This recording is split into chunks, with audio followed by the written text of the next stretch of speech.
Hello friends, welcome back to my channel. ഇന്ന് ഞാൻ വന്നിരിക്കുന്നത് ഒരു കിടിലൻ സൈക്കോ മൂവിയുമായിട്ടാണ്. മൂവിയിലേക്ക് കടക്കുന്നതിന് മുന്നേ നിങ്ങൾക്ക് ഇതുപോലെയുള്ള സൈക്കോ മൂവീസൊക്കെ ഇഷ്ടമാണെങ്കിൽ മറക്കാതെ എൻ്റെ ചാനലൊന്ന് സബ്സ്ക്രൈബ് ചെയ്ത് സപ്പോർട്ട് ചെയ്യുക. എൻ്റെ ഈ എക്സ്പ്ലനേഷനെ കുറിച്ചിട്ടുള്ള നിങ്ങളുടെ അഭിപ്രായം അതെന്ത് തന്നെ ആയാലും കമൻറ്റ് ബോക്സിൽ രേഖപ്പെടുത്തുക. അപ്പം നമുക്ക് നേരെ വീഡിയോയിലേക്ക് പോകാം. ഒരു ഹാലോവിൻ സെലിബ്രേഷൻ നടക്കുന്ന രാത്രി ഡൗൺ, താര എന്നീ രണ്ട് പെൺകുട്ടികൾ നടന്നു വരികയാണ്. അങ്ങനെ നടക്കുന്നതിൻ്റെ ഇടയിൽ ഒരു രൂപത്തെ അവർ കാണുന്നു. ഇത് കണ്ട താരയാകട്ടെ ആ രൂപത്തെ തന്നെ നോക്കിക്കൊണ്ട് നിൽക്കുകയാണ്. എന്നാൽ ഡൗൺ ആകട്ടെ അയാളെ നോക്കി കളിയാക്കാനും തുടങ്ങി. അത് കേട്ട സൈക്കോ ഒന്നും പറയാതെ അവരെ തന്നെ തുറിച്ചു നോക്കുകയാണ്. അതിനുശേഷം ഡൗണും താരയും ഒരു റെസ്റ്റോറൻറ്റിലേക്ക് പോവാണ്. ആ സമയം ആ സൈക്കോയും അവിടേക്ക് വന്ന് ഒരു ചെയറിലിരിക്കുന്നു.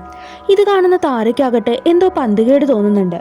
എന്നാൽ ഡൗണിന് യാതൊരു പേടിയുമില്ല. അവൾ ആ സൈക്കോയുടെ കൂടെ സെൽഫിയൊക്കെ തന്നെ എടുക്കുന്നുണ്ട്. അതിനുശേഷം ആ സൈക്കോയാകട്ടെ താരയ്ക്കൊരു റിങ്ങും ഇട്ട് കൊടുത്തിട്ട് അവിടെ നിന്നും പോവാണ്. അങ്ങനെ ആ പെൺകുട്ടികൾ റെസ്റ്റോറൻറ്റിൽ നിന്നും ഇറങ്ങി കാറിൻ്റെ അടുക്കലേക്ക് വരുമ്പോൾ അവരുടെ കാറ് പഞ്ചറായിരിക്കുന്നത് കാണുന്നു. അങ്ങനെ താരയാകട്ടെ അവളുടെ അനുജത്തിയായ വിക്ടോറിയയെ വിളിച്ച് അങ്ങോട്ടേക്ക് വരാനായി പറയുകയാണ്. അതിനുശേഷം അവളാകട്ടെ വാഷ്റൂമിലേക്ക് പോവാണ്. ഇപ്പോൾ ഡൗൺ മാത്രമേ കാറിലുള്ളൂ. ആ സൈക്കോയാകട്ടെ ആ കാറിലേക്ക് കയറിയിരിക്കുകയാണ്. അയാളുടെ ആ കൊലച്ചിരി കണ്ടിട്ട് അവൾ പേടിച്ച് നിലവിളിക്കുകയാണ്. പിന്നീട് കാണിക്കുന്നത് താരയെയാണ്. അവൾ വാഷ്റൂമിൽ നിന്ന് ഇറങ്ങുമ്പോഴാകട്ടെ ആ സൈക്കോ അവിടെ നിൽക്കുന്നു. അയാൾ അങ്ങനെ അവളെ പിടിക്കാനായി ഓടിക്കുകയാണ്. ഒരുവിധം അവൾ രക്ഷപ്പെട്ട് ഒരു കാറിൻ്റെ മറവിൽ പോയി ഒളിച്ചിരിക്കുന്നു. എന്നാൽ ആ സൈക്കോ അവളെ കാണുകയും കാലിൽ കത്തി ഉപയോഗിച്ച് കുത്തുകയും ചെയ്യാണ്. അങ്ങനെ അവളെ സൈക്കോ പിടിക്കുന്നു. പിന്നീട് കാണിക്കുന്നത് താരയെ ആ സൈക്കോ കെട്ടിയിട്ടിരിക്കുന്നതാണ്. അതിൻ്റെ തൊട്ടു മുന്നിൽ അവളുടെ ഫ്രണ്ടായ ഡൗണിനെ കൊടൂരമായി കൊന്ന് കെട്ടിത്തൂക്കിയതും അവൾ കാണുന്നു. അത് കണ്ട് പേടിച്ചു പോയ അവളാകട്ടെ സർവ്വശക്തിയും എടുത്ത് ആ കെട്ടിയഴിച്ച് സൈക്കോയ്ക്ക് ഒരു കുത്തും കൊടുത്ത് അവിടെ നിന്നും എസ്കേപ്പ് ആവാണ്. എന്നാൽ ആ സൈക്കോ അവളെ പിടികൂടി കൊല്ലുന്നു.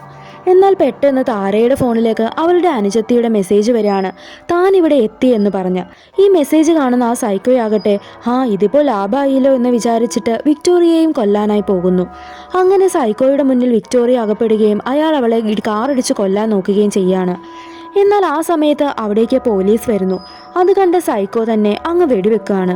അങ്ങനെ പോലീസ് ആംബുലൻസിന് കോൾ ചെയ്തിട്ട് വിക്ടോറിയയെ രക്ഷപ്പെടുത്തുന്നു.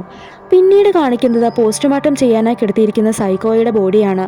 ഡോക്ടർ അതിൻ്റെ അടുത്തേക്ക് വരുമ്പോഴേക്കും ആ സൈക്കോ അയാളുടെ കഴുത്തിൽ കയറി പിടിക്കുകയാണ്. ഇതോടെ ഈ സിനിമ അവസാനിക്കുന്നു. ഇപ്പോൾ നിങ്ങൾക്കൊരു സംശയം തോന്നാം, മരിച്ചുപോയ സൈക്കോ എങ്ങനെ ജീവനോടെ വന്നുവെന്ന്. അതിനുള്ള ഉത്തരം ഈ മൂവിയുടെ 2ാം ഭാഗത്തുണ്ട്. ഈ മൂവിയുടെ 2ാം ഭാഗം വേണമെങ്കിൽ കമൻറ്റ് ചെയ്യുക.